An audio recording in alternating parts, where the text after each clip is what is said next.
I wasn't invited to my father's funeral. No message, no phone call, not even an obituary sent to my Boston address. But what they didn't know was that I already knew every move they'd make before they made it. And I didn't come to say goodbye. I came to end a chess game that had been quietly playing out for 7 years. I brought no tears, only a folder of documents. And when I placed it on the conference table that morning, no one in the room could keep their composure. The call came on a gray, freezing Monday morning in Boston. I was standing in the lobby of a commercial building, about to step into a crucial meeting with partners from California, when my phone lit up with an unfamiliar number. "Skylar, it's me, Molly. I don't know how to say this, but your dad passed away last night." I stood frozen. 8 years. 8 years since I last set foot in Eden Falls, the small town I grew up in.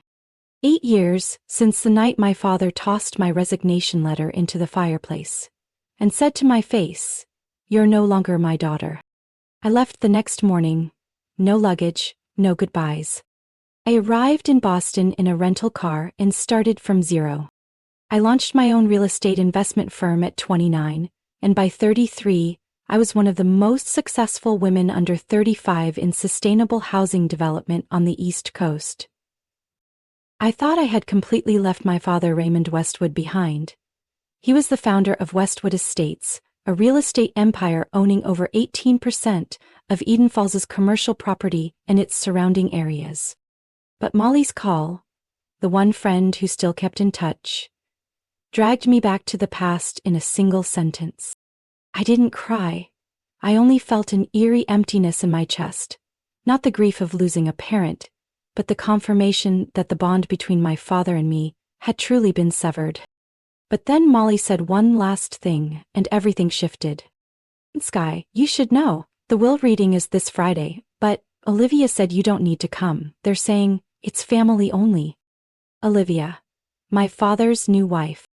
The same woman who once smiled and called me the spare daughter at one of my father's wine parties.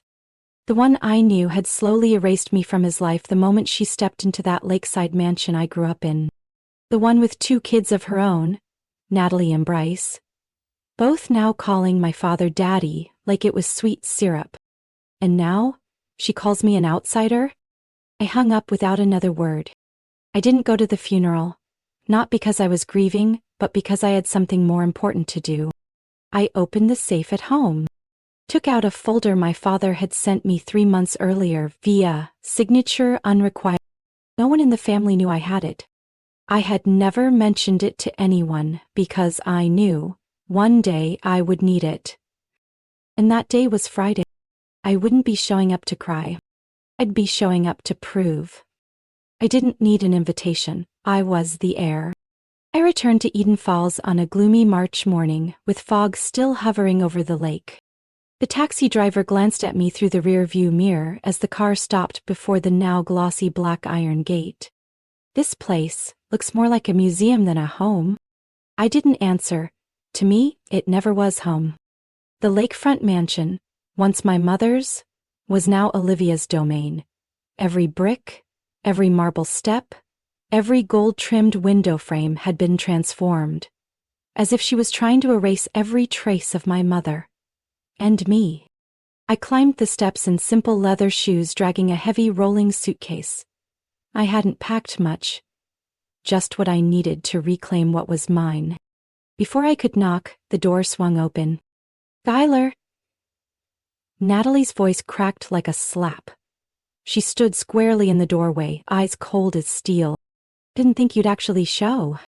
I gave a dry smile. "Relax. I'm not here to beg for a welcome." She pressed her lips together and turned away wordlessly. I followed her inside, the suffocating scent of expensive perfume snaking through the icy, polished space that had once been warm. I passed the living room, where my mother's favorite stone fireplace used to be, now replaced with a sleek gas unit. The old family photos were gone. In their place, a gold-framed portrait of my father, next to Olivia in a designer gown, clinging to him like a queen beside her conquered king. You'll be staying in the downstairs guest room, Natalie said. Your old room is now my mother's office. I nodded. I won't be staying long. Just as I set down my suitcase, Bryce's voice rang out from the stairs. Thought you were dead. How's it been peaceful? I looked up. Pity. I'm not. But you look like someone who's scared to death. Bryce scoffed and walked off. I didn't care. I wasn't here for scraps from the kitchen. I was here to flip the whole damn table they thought I was never supposed to sit at. 7 years ago, when I was 26, my father summoned me into his office, the very room I'm not even allowed to enter now. You're not practical, Skylar, he said, eyes fixed on his screen. Mixed-in housing on the East Coast? You think that's how you run a company? I'm not running a company by selling my soul to people like Blackridge Group, I shouted. You used to teach me the value of community. You said land is meant to build hope, not empty towers for rich brain-dead investors. He slammed his hand on the desk. Say one more thing like that and you're no longer a Westwood. I stood frozen. Then quietly I removed my badge, laid it on the table. Then let me save you the shame. I left Eden Falls that night with just one bag and a fire inside that said, if I can't do right in this family, I'll do something bigger somewhere else. And I did. I thought my father would never forgive me, that he had truly chosen Olivia, Natalie, and Bryce over me. But 3 months ago, he sent me a thick folder and one note. If you're reading this, I'm gone, but I never forgot who you are. R.Y. I went to Silver Oak Bank the very next morning. The key had been taped behind a fake Monet in my apartment, just like the instructions in the folder said. Box number 824B. I had checked it dozens of times over the past 3 months, but never dared to open it. Not because I feared what I'd find, but because I feared I'd hope again, only to lose everything. Again. But this time, hesitation wasn't an option. The banker led me to the vault. Box 824B, he confirmed, then stepped away as I slipped on gloves and turned the key.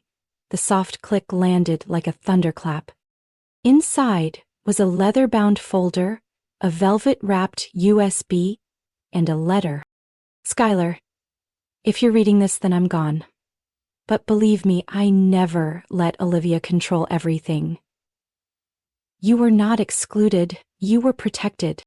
Over the past 3 years, I've quietly transferred key Westwood Estates assets into your name, through separate trusts, signed off by subsidiary companies established in Delaware and Vermont. Everything has been verified, legal, and irreversible. Olivia doesn't know about this, neither does Bryce. I didn't do it out of hatred for them, but because I couldn't let my life's work become something to be auctioned off. This USB contains a video for when things get out of control. Give it to Franklin Hale, he will support you. I believe in you, even if I leave disappointed. I've always hoped you'd come back, and now, I've ensured you can stand your ground. Love. Raymond. I sat motionless in the underground vault room. Cold, silent, but my heart was burning. 3 years, he had planned all of this in silence, while the whole town thought I was the runaway daughter, and Olivia carefully set the stage for Bryce to take over. I opened my laptop and inserted the USB. One single file appeared, Skylar, MP4. The screen dimmed, then my father appeared, thinner than I remembered, but his eyes still sharp as ever. Skylar, he began, if you're watching this, Olivia may have tried to block you from attending the will reading or deny your place in the family. Don't let them fool you. He paused briefly, then sighed. I've transferred the Maple Ridge Lakefront development, 3 downtown office buildings on Elm Street, the Boston Pines apartment complex, and a series of support assets, all under your name 6 months ago. The documents are held at attorney Franklin Hale's office, under the code Red 33. He looked straight into the camera, his eyes clear as if seeing me through time. I know you're angry, and I don't blame you, but I never chose Olivia over you. I just got weak, and Olivia knew how to strike. But most importantly, I'm still your father, and you deserve to inherit what we built together. When the screen went completely dark, I no longer felt loss. Only one thing was crystal clear. I had the weapon, and I knew exactly what to do. I called Franklin Hale immediately. The man answered with a hoarse but steady voice. "Skylar, I've been expecting your call." He set a meeting at his office at 12 Westgate where he had worked with my father for nearly 2 decades. I brought every document, including the USB and letter. Franklin confirmed everything. The asset transfers were legal, and since they weren't part of the official estate, they wouldn't be bound by the will Olivia thought she controlled. In other words, what she held was just the shell. "She'll lose it," Franklin smiled faintly, "and I must say, your father was a master of the endgame." I nodded. "Then it's time to take my seat at the table." I entered Hale and Whitmore's law office at 1:55 p.m., 5 minutes before the official will reading. The waiting area was empty, but the air was thick, like a storm was coming. "Skylar Westwood," I said firmly to the receptionist, "I have an appointment." She looked up, eyes wide. "Ah, yes. Please wait just a moment." Before she could even buzz in, the conference door swung open. Olivia stood at the center, wearing a tight black dress, lips blood red. Next to her was Natalie, face stiff, and Bryce slouched in his chair like he was at a prize-sharing party. "Skylar?" Olivia frowned. "I thought... you understood this was a private family meeting." I smiled, ice cold. "I'm Raymond Westwood's daughter. His blood runs through me. Yours does not." The entire room went silent, like the oxygen had been sucked out. Franklin Hale cleared his throat and stepped in. "Shall we begin?" I sat across from Olivia. Her eyes didn't leave me for a second, but this time I didn't flinch. Franklin opened the folder and began reading the first part of the will. The lakeside house would go to Olivia, Natalie, and Bryce would each receive a fixed amount and several supporting assets. Olivia nodded slightly, as if everything was going according to plan. "And finally," Franklin paused, "full control of Westwood Estates and the remaining equity is transferred to Skylar Westwood." My name hit Olivia like a slap across the face. "What?" Bryce shot up. "No way. Dad changed the will last year. I was there." Franklin didn't blink. Another update was submitted by Raymond 6 months ago, notarized and witnessed by an independent third party. Olivia laughed scornfully, but her eyes were bloodshot. "Manipulation. She coerced him when he was sick. I'll sue." I opened my case. "Please review these documents." I placed the original asset transfer papers, the trust agreements, and a USB on the table. "This is proof my father prepared before his death. These major assets were moved out of Westwood Estates. They're no longer part of the estate you're trying to divide." Franklin reviewed the materials and concluded, "All valid. Transfers are complete. Olivia, you no longer control the key development zones. In fact, the company is now just a shell." "You tricked him," Natalie screamed. "He regretted having you." I looked her straight in the eye. If he regretted it, he wouldn't have come back for me. He wouldn't have left me everything that mattered. Olivia gripped her purse tightly. "What do you want? To humiliate us in front of this town?" I stood up. "I want to restore what my father built, and protect it from people who treat land like designer handbags." "I'll sue you," Bryce shouted. "I'll drag you down to hell." I turned, every word sharp as a blade. "You won't have to drag me. You're already there." I packed up my documents, glanced around the room one last time. "This meeting is over. I'm taking over starting today." I walked out in silence, but every step landed like nails through their smug illusions. No one stopped me. No one dared. That evening, I returned to the lake house to gather what was left of mine, the few things Olivia hadn't yet discarded. The house felt colder than ever, not from the temperature, but from the stairs. Olivia locked herself in her room. Natalie walked past me like I was a maid. Bryce? Nowhere to be seen, probably hunting for a lawyer willing to unmask failure. I had no plans to linger, but just as I stepped onto the back porch, I saw an unfamiliar car parked by the rose garden. A woman in her 30s stood there, envelope in hand, eyes hesitant but intent. "Can I help you?" I asked, still guarded. She turned, and I froze. Not from fear, but from a strange, jarring familiarity. High cheekbones, deep gray eyes, just like my father. "Allison," she said softly but clearly. "Raymond Westwood was my father." I thought I misheard. "Excuse me?" I stepped half a pace back. "What are you saying?" Allison sighed and pulled a faded photo from her coat pocket. In the picture was my father, much younger, holding a little girl in the backyard of a country-style house.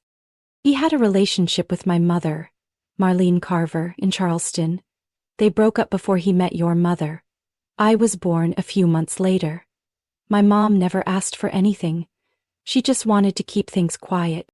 I stared at the photo. No DNA test was needed. I knew that look. It had stared back at me from the mirror every morning. "Why are you only showing up now?" My voice was cold. "Because I got a handwritten letter from him, sent before he passed." Allison handed me an envelope. In it, he said that if you were cut out of the will, I should come find you, because he believed you'd do the right thing.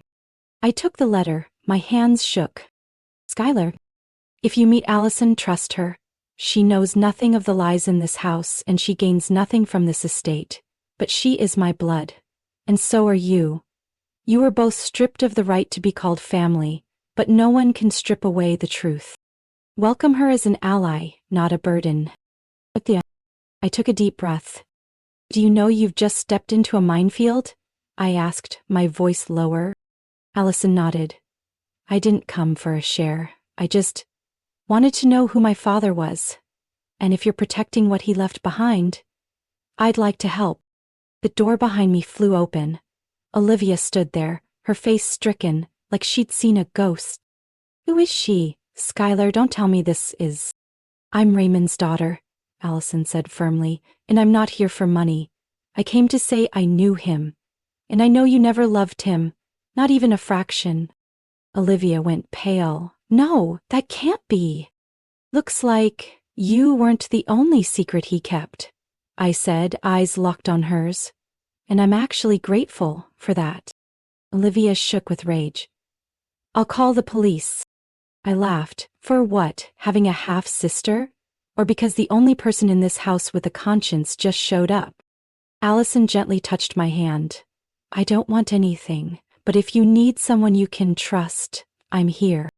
For the first time in years, I didn't feel alone in this fight. Alone, I was a threat. But with Allison, I was a storm. I returned to the lakefront estate on a Thursday afternoon, unannounced. The sky over Eden Falls was misty, the willow trees by the water swaying gently, like bowing in farewell. Today wasn't for battle. It was for closure. I pushed the gate open, its rusty hinges groaning into the silent air like the house itself was exhausted. Olivia sat on the stone bench in the backyard, where my mother once grew heirloom roses. Now they had been replaced with lavender. I had never seen her sit alone like that. No heavy makeup, no phone in hand, no powerful air. Just a quiet woman, with shadows creeping close behind. "I knew you'd come sooner or later," she said without turning. "Not to talk about money," I replied, standing a few steps away. "Good."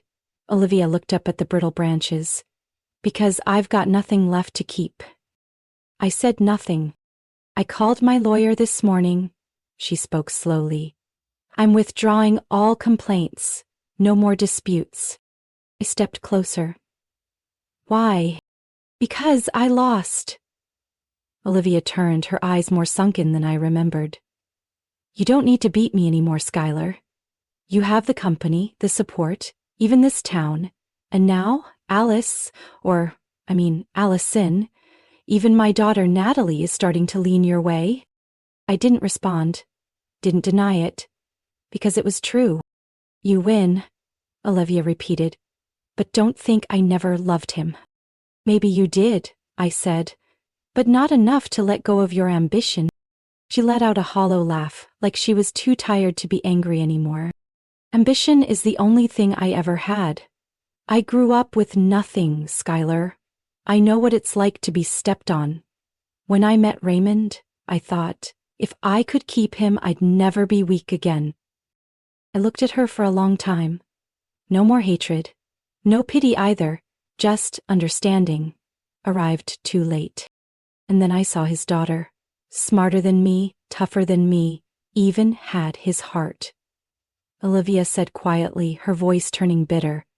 I tried to erase you. Not just to protect my place, but out of fear. Fear that if Raymond remembered how much he loved you, I'd vanish.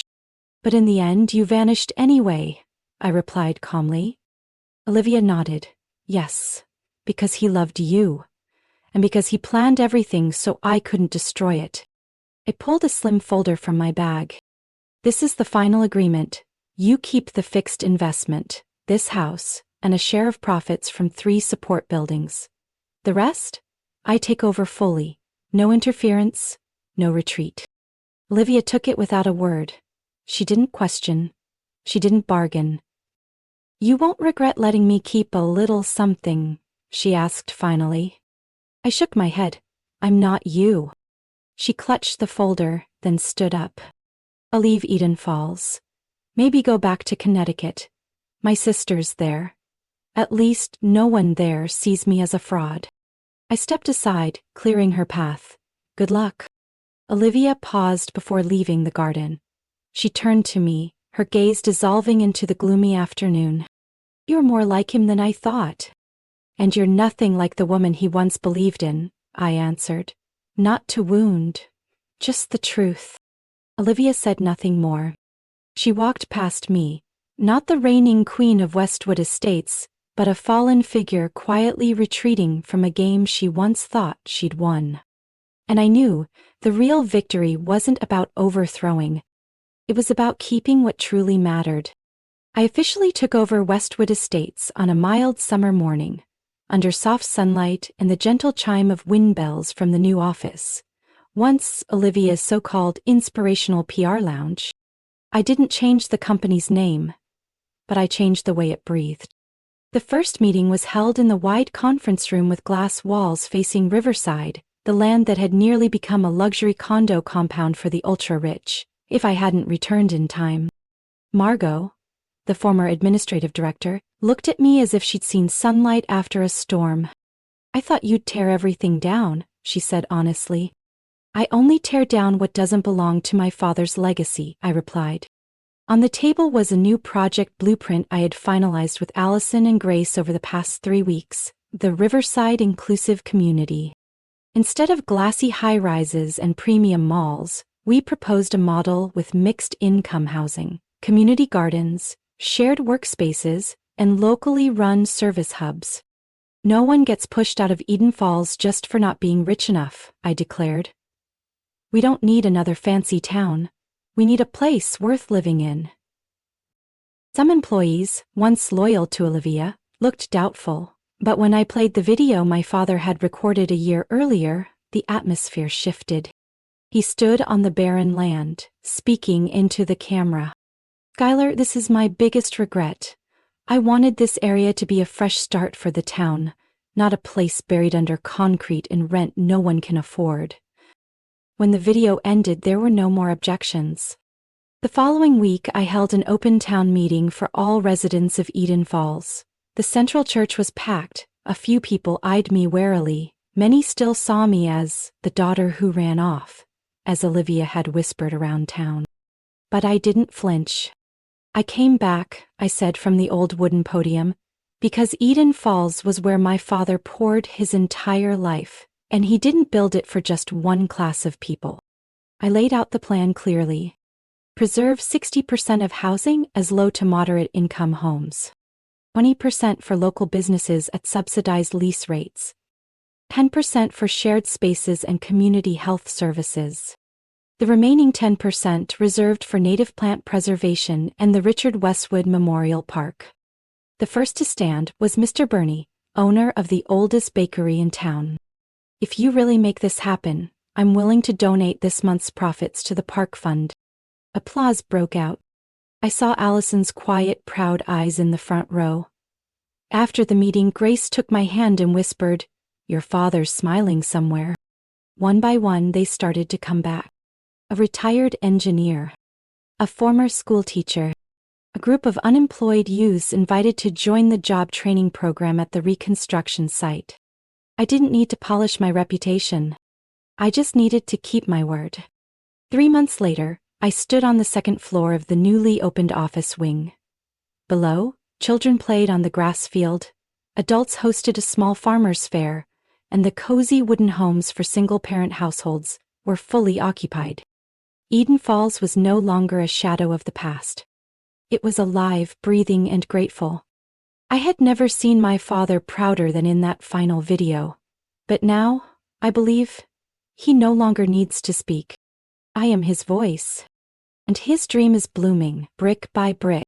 I used to think legacy was land, assets, and million-dollar plans sketched on paper. Until I received my father's final handwritten letter. Allison had found it inside an old wooden box abandoned in the garage, buried among items Olivia hadn't sold off.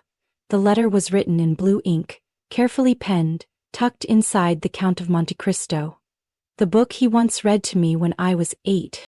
"Skylar, if you're reading this, I'm likely no longer with you. But you're still here, still the only one who understands why I never built walls, but bridges. Land can be sold, assets can be lost, but trust, honor, and how we live, those are what people remember when we're gone. If anything can be called a legacy, it's that. I never wanted you to inherit the company, I wanted you to inherit my heart. If you still believe it's worth carrying. Raymond." I folded the letter, my hands still trembling after the 5th read. I had once fought to reclaim what was taken from me, but once it was all mine, the question that kept me up every night was, am I doing the right thing? I sat in my father's office, restored to its original state, from the oak desk to the 1974 Eden Falls map on the wall. But I added one detail, a simple frame holding that letter.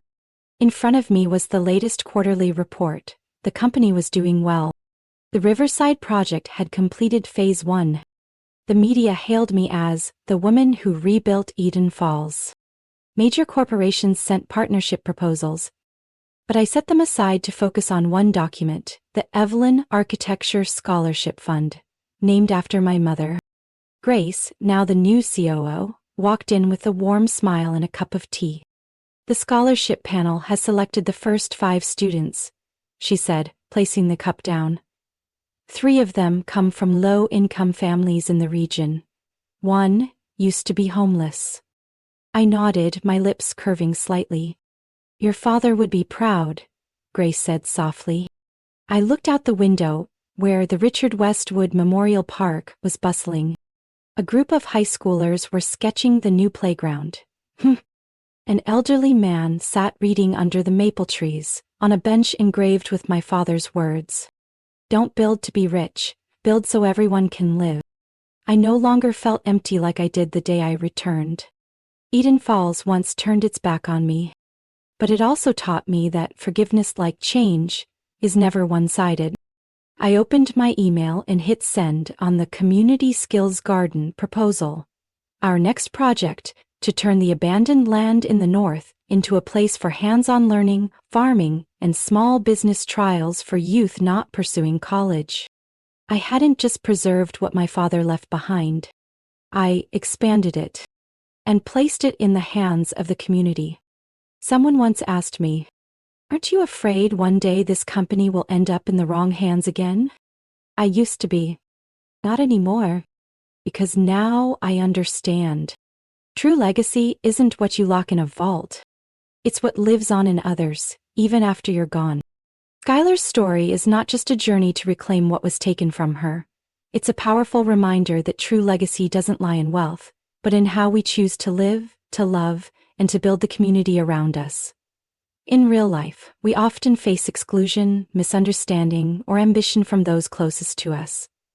But if we hold on to our core values and integrity, we not only protect ourselves, we pass on something meaningful to the next generation. What do you think about Skylar's journey? Do you feel connected, upset, or see it from a different angle? Share your thoughts in the comments below, and don't forget to follow the channel for more emotional stories about family and life.